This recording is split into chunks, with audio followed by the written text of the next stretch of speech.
Hey guys, Yulia here. So today's video will be once again one of those garden with me / garden updates videos. And as you can see, the daffodils are starting to come in already. They are about at 50% bloom. And when we are at 100%, I will do a full tour. But I have some daffodils that I planted last fall flanking our front door sidewalk, but I feel like they need something a little bit extra. So what I'm going to do today is plant up these beautiful pansies that I bought in a nursery yesterday, because I think it just will make such a huge difference. So this is my first task of the day. So just going to go ahead and get started. All right, so I laid out some of the pansies on this side and just look at the difference. The left side, no pansies. The right side is so much better. And when you see them up close, they're just meant for each other. Look at that. And these are called Inspire Plus White. And each pot has three of the plants.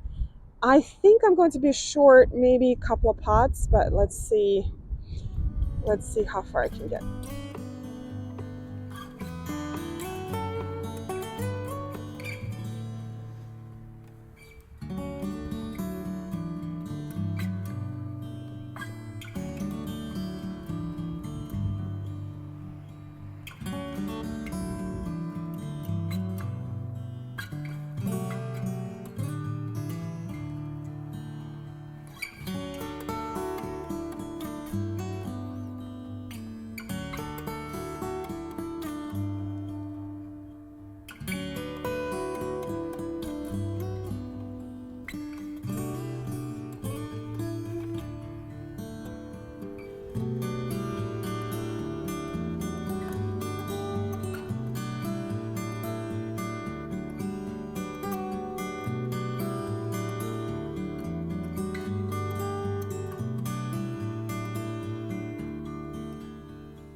All right, so I'm all done, and it took me about an hour and a half. But I was taking my time and taking lots of breaks because the neighbors were stopping by and chatting about the flowers and how much they love them. And also, I was just using my trowel instead of a tool like a pro plugger or an auger, which I have. But I just wanted to do it the old-fashioned way and take my time and get down to earth. They look so beautiful. The only thing I have to do is water them because I can see that they're starting to wilt. So they are going to last for a couple of months. I planted some violas here a couple of years ago, and they actually lived until end of June. And they filled in so much. So actually these flowers will fill in a lot more. It will be almost like a carpet.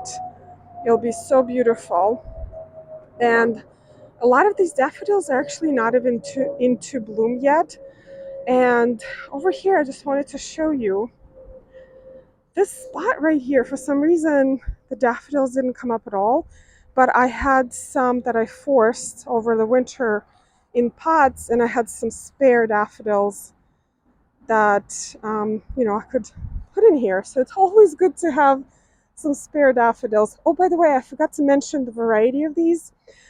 Now, I'm a little confused because I ordered something else, but these came up, and I think these are Ice King, and they are gorgeous double daffodil. But now I'm not sure what I ordered, because I don't think I ordered Ice King. But I'm not complaining. They are beautiful. So what I'm going to do next is just water these. And I wanted to show you how I'm hardening off my seedlings. Oh, one more thing. So these planters right here, I planted some tiny Tim alyssum that I started from seed, and they are really small plants, but they will fill in quickly and probably will bloom as soon as next week. And these are really small alyssum. I think they're like 4 inches, 6 inches max. They will fill in these pots, and I think it will add just a little bit more charm to this composition. But overall, I'm so happy with this and how it turned out.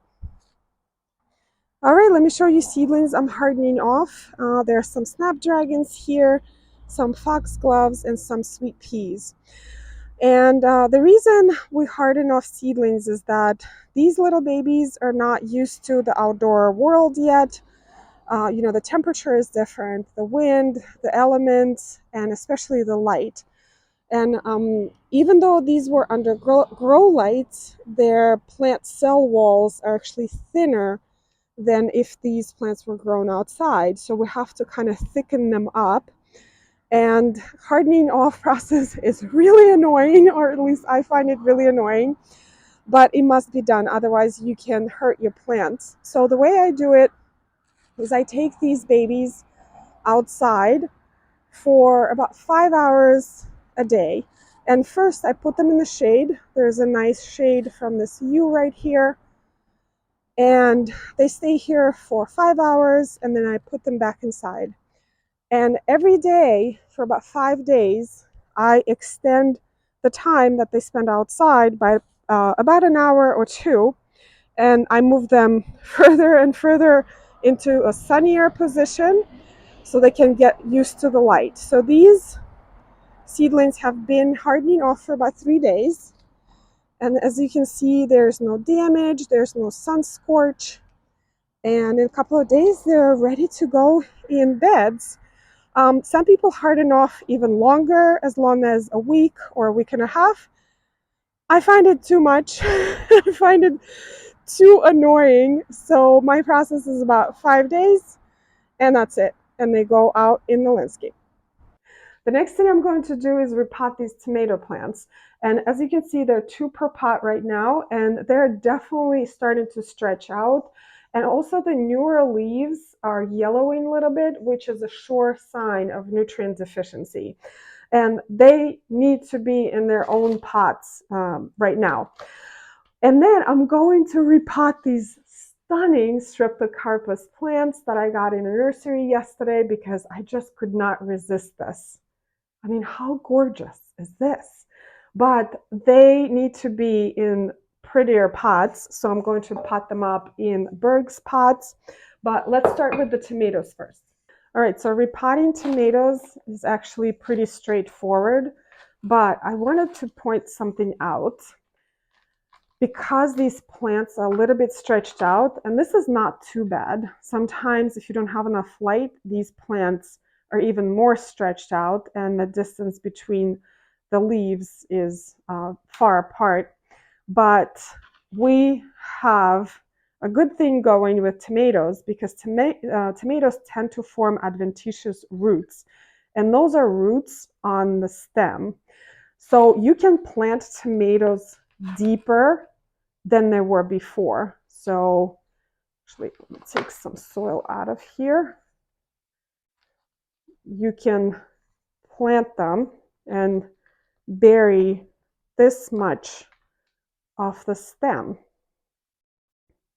See that? So that part right there will form more roots, and the more roots you have, the healthier your plant is.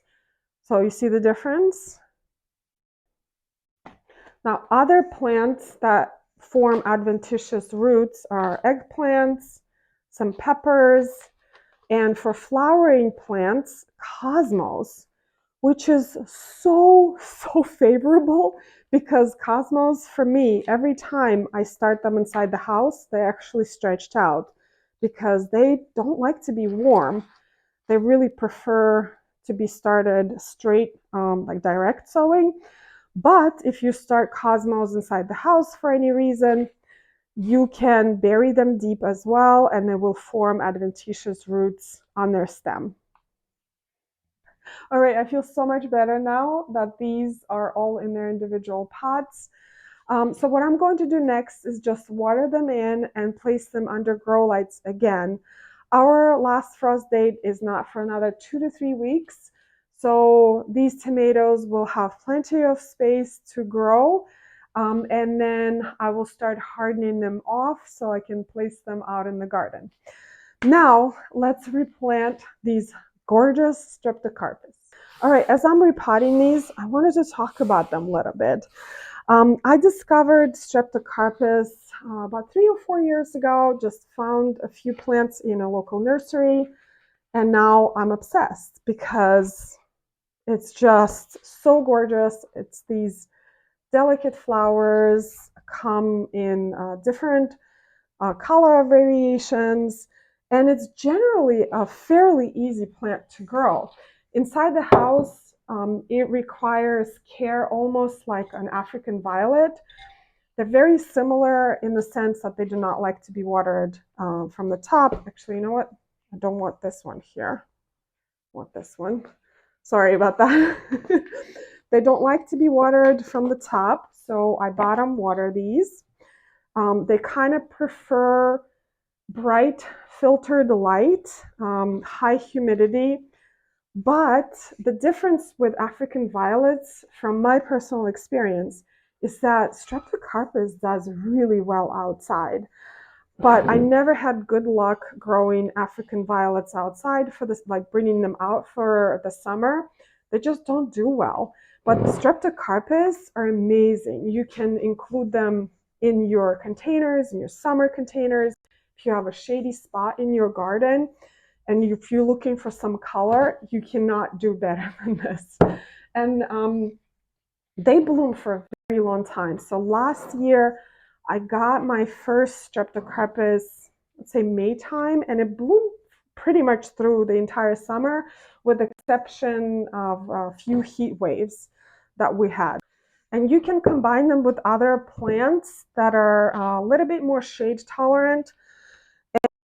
Actually, when I found this plant, I was so happy because I have a lot of shade in my garden and I can't grow a lot of the sun-loving annuals like lots of petunias or verbenas. I just don't have enough sun for it. But these plants are just as beautiful. Now, there's another plant that is relative to these plants. It's called Streptocarpula, which I also have, and it is the cutest little thing. The flowers are a lot smaller, but they're a lot more prolific. And sometimes you will see these hanging baskets just covered with Streptocarpula. They're easy to propagate.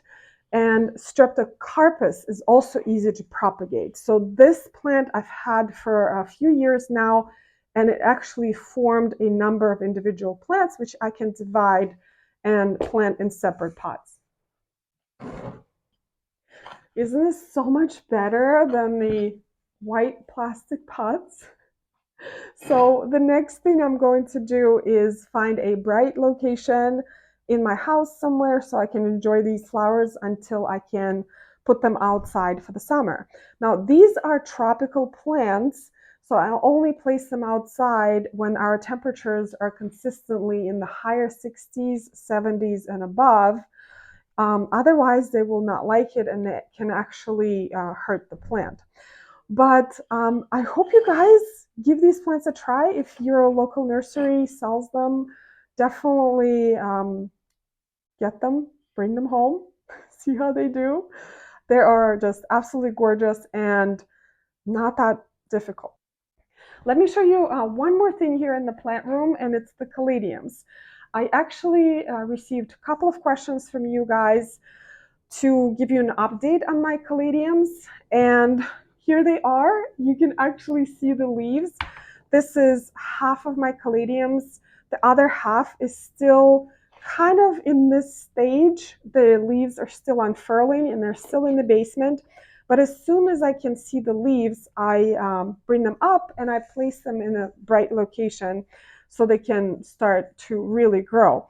And these caladiums will stay here until our weather stabilizes because these are very cold sensitive plants. They do not even like the 60s. They want to be in a tropical environment right away. So I don't plant them out probably until end of May and June time. But so far so good. I think by that time they will really bulk up. And I would say most of my corms overwintered really well. I think I lost maybe 3 or so. And the ones that I planted, all of them sprouted, which is amazing. And as you guys know, I plant my elephant ears and caladiums really early, and I place them right next to our furnace downstairs. And I actually got a couple of questions whether you can place your caladiums on heat mats. And you can absolutely place them on a heat mat. It's a great alternative to a heat source, but because our furnace is already going, I can use that as a heat source to start my caladiums and elephant ears. You can also use a radiator. A few more updates because somebody asked to see how the Forsythia hedge is doing. It is in full bloom right now, and you guys know this is not my favorite plant in our garden. We inherited from previous owners. It is not a great hedge plant because it requires so much maintenance. We have to prune it twice a year. If you have a huge property, you could do this. It really wants to be like 15 feet wide, but it sure is gorgeous right now. And I just wanted to show you one trouble spot. So this is a great example on what happens when you prune your spring blooming shrubs late in the season. So the part right here on the left, we had to prune in August because it was leaning on our driveway. We couldn't park anymore or we couldn't get out of the car. And as you can see, no blooms. And that part right there, we pruned right after it bloomed last year, and it has beautiful blooms. Now, it is not dead here, not at all. You can see the foliage starts to come out, and we just pruned off the flowers. And the last update for today is this beautiful star magnolia in full bloom. This is Magnolia stellata. This specimen is about 15 years old, and I bought it in a nursery at about 5 feet tall. And a lot of people think that star magnolias are kind of small trees, but as you can see, they eventually get to about 20 feet tall, and it is magnificent. And this is where our house wrens had their chicks last year. It was the cutest thing. But you can see the flowers are just these delicate petals. And it has this subtle, gorgeous fragrance. Definitely beautiful specimen tree for a garden. All right, you guys, this is it for today. Thank you so much for spending your time with me, and I hope you learned something new in this video, and I will see you in the next one. Bye.